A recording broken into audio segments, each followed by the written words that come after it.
after na basahin or mapakinggan yung itong question for Mission 15, kailangan tama guys, naka-shuffle yan na. So don't forget to join my road to 10,000 subscribers here in my YouTube channel and of course sa aking Facebook page as well. Marami akong exciting more upcoming prizes and huwag natin patagalin pa. Pag-usapan na natin ito in 5, 4, 3, 2, 1. Let's go guys!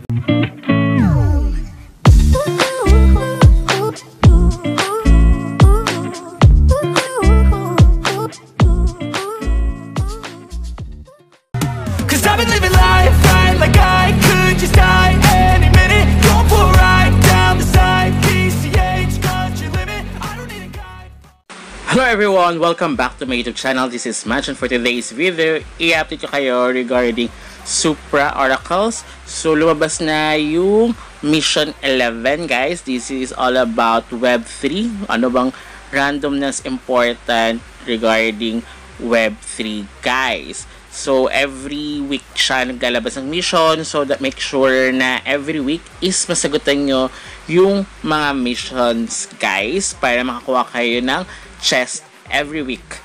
And every week, possible kayo makakuha ng Supra tokens or stars. Yung stars, pwede siyang gamitin for the entry for their giveaway, guys.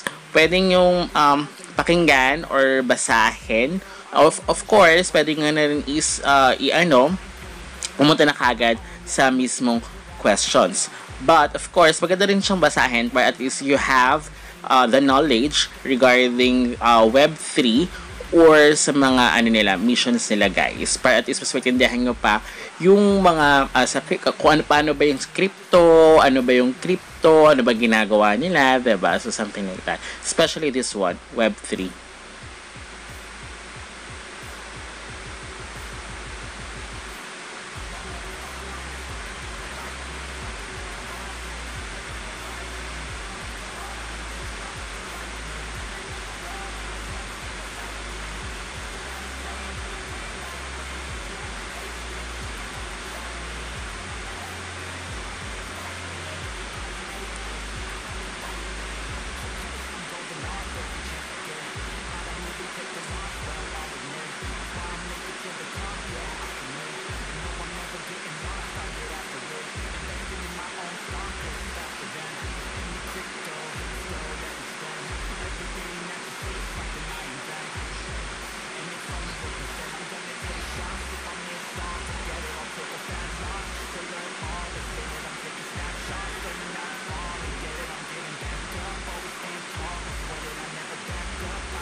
So, ayan guys. So, tapos na. And then here, sa question niya, what are the 3 characteristics of good randomness for Web3, guys? So, this one, pwede ka manghula, but of course, mas maganda kung correct answer na. So, letter A, unpredictable. Basta may unpredictable, ayun na lahat, guys. Verifiable. So, yun yung correct answer. So, medyo nagloloko lang yung site. Ayan. You earn a mission crate and 5 stars, guys. So, okay din siya. Kailangan tapusin yung mission every week, guys. Sayang naman kung ma-miss nyo. Sayang naman kasi yung kakilala ko nakuha siya 100 Supra Oracles tokens. So, kapag nakakuha ka, mas maganda. So, ayan guys. Ito na yung Mission 12. So, ito sa Mission 11, tong crate na to. So, ayan, nakakuha ko ng 5 stars. So, I'm hoping na nakakuha ko, katulad sa friend ko, ng 100 or more na Supra token, 'di ba? So we never know, malay mo naman kasi mag-bullish siya, 'di ba? Although may mga hindi talaga nag-bullish, maraming bearish din, but of course, we will never know. Malay nga naman, 'di ba? Basta here kailangan yung mag KYC, guys. So for Vision 12, how does Supra VRF work, guys? So pwede niyo siya pakinggan. So 2 minutes and 17 seconds naman siya, guys. And or pwede niyo siyang basahin. Mas okay nang kung ngayon may ginagawa kayo, pwede nyo siya pakinggan. At least, diba, pwede kayo mag-multitasking. Kung kaya nyo mag-multitasking, guys. Pero kung hindi, pakinggan nyo na lang siya within 2 minutes na naman of your time or up to 3 minutes kasi kailangan sagutan yung mismong the question for this one, guys. Mas maganda na mag-skip to, guys, para at least in the end of this video is malaman nyo yung mga answers from Mission 11 to Mission 15, guys. Yun yung pinaka-latest, the Mission 15. Pag minamiss kayo, guys, or ayan, pwede nyo na itong panoorin, at least makita nyo yung correct answer. Mas okay yung correct answer yung pipiliin nyo kaysa yung kabisaduhin nyo yung letters, guys. Para at least alam nyo yung ano ba yung talagang tamang sagot, diba? For that particular question. So, this one is for Supra VRF, guys. Regarding Supra VRF. Kung ano ba siya.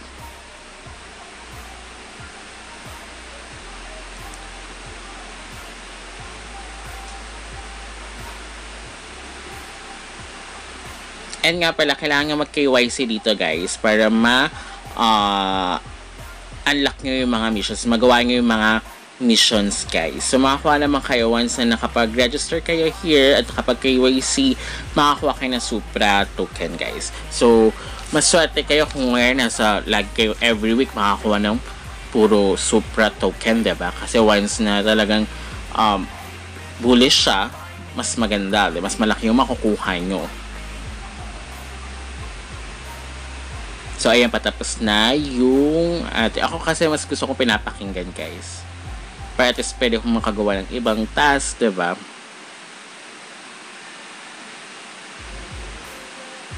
So now, how does Supra VRF achieve a decentralized processes? So letter B, by utilizing yan, guys. Basta may utilizing. So, nakakuha na naman tayo ng another crate, guys. So, next week, sana makakuha tayo ng Supra tokens naman. And this is the Mission 13, guys.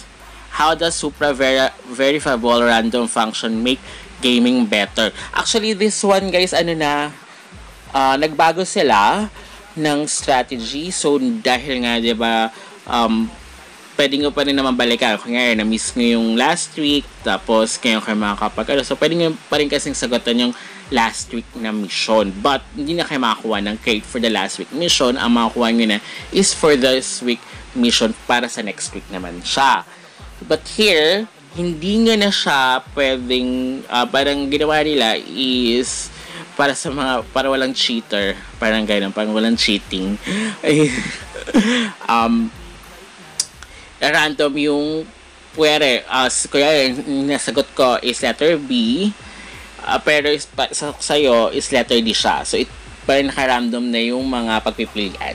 So, kailangan nyo talaga tandaan. Sabi ko nga sa inyo sa aking previous na unang dito, kanina, is kailangan nyo talagang ang kabisaduhin nyo, mas maganda is sa mismong word, yung mismong answer, hindi lang yung letter. Para at least, magkaroon kayo ng knowledge regarding sa mga crypto, kung ano ba yung projects, yung ano nila, diba? Para saan ba?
You only get one shot na lang guys, hindi na siya pwede kaya trial and error. Kailangan one shot.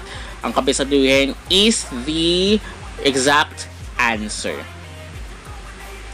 Okay, kung kuya letter D sa akin, possible nasa A or B or C sa'yo. So, hindi na siya magkakaparehas. It really depends. So, here, which of the following is true about impact of Supra VRF on Web3 gaming? So, letter D sa akin, ensuring fair and unpredictable outcomes. So, yan. Ensuring fair and unpredictable outcomes yung right answer. So, now, this is the mission 40 na, guys.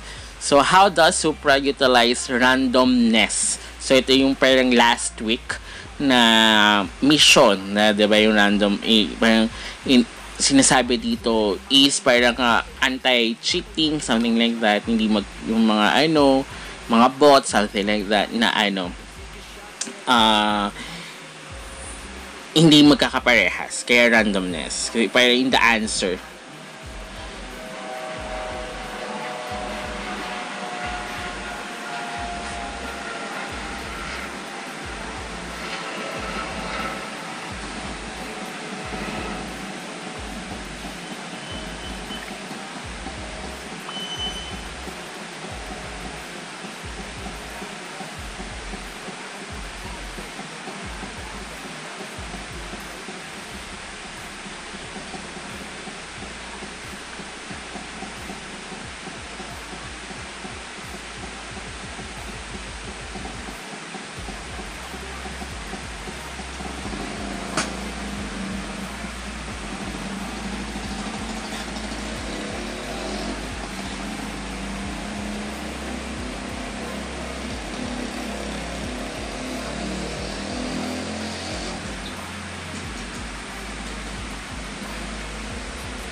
This is one shot only. So, what is the purpose of randomization in Dora, guys? So, possible iba yung sa letter, iba yung sa akin or sa'yo. So, akin is it secures the protocol from manipulation.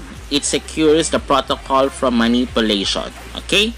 So, yun yung right answer, guys. I-post nyo na lang. So, now this is the last mission for this week. So, next week again. So, mission 15 na tayo. What is the Supra Network Activate Program Snap? Grabe no guys, yung regarding kay Say Network. So, kinabahan din ako kay Supra. Kung ano yung sabi nga nila, kung ano yung maraming missions, or parang kapag under siya ng Cosmos Network, sila yung parang ang baba nung yung makukuha mong what you call this, airdrop. Kasi ang daming umangal. Kasi hindi ako nakaabot, diba? Sabi ko nga sa aking previous videos, hindi ako nakakuha ng Say Network. Hindi ko natapos yung missions, diba? So, hindi ako eligible for that one. So, yung mga eligible, grabe yung nakuha nila. Pero may isang friend ko nakuha siya ng mas malaking sa kanya. Siguro worth of 13,000 pesos for free siya, diba? So, ang babayaran mo lang doon is the gas fees. So, yun yung maraming mission. Sana hindi naman ganun si Supra. Kasi parang, diba, like si Supra, si Venom Network, is sila sa mga, ito like, this one, every week, you need to answer some missions, diba? So, you need to KYC. So, hindi lang natin alam kung saan ba siya mag-fall na under na network, diba? Pero kasi yung Cosmos is a network eh. So, super baba nung bigay ng airdrop. And then, of course, nung ano na, diba? Yung iba, 0 point something lang ata nakuha, diba? So, baka yun yung hindi natapos yung missions, diba? May mga putol-putol na missions, diba? So, puti na lang, hindi ko, kasi parang gagawin ko na siya, hindi ko na nagawa yung mga unang previous, parang konting missions na lang. So, mahirap naman kung gagawin ko. Kaya, okay na din. At least hindi ako nasana all.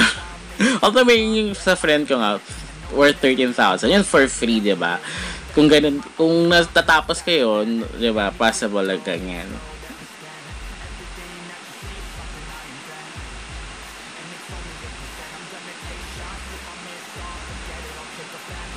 Let's hope na hindi ganun si Super at saka sila Venom Network. Kasi ito, maraming yun, si Venom Network, ang daming tasks na kailangan, saka hindi pa sabay-sabay kasi may mga missing tasks pa, diba? May upcoming.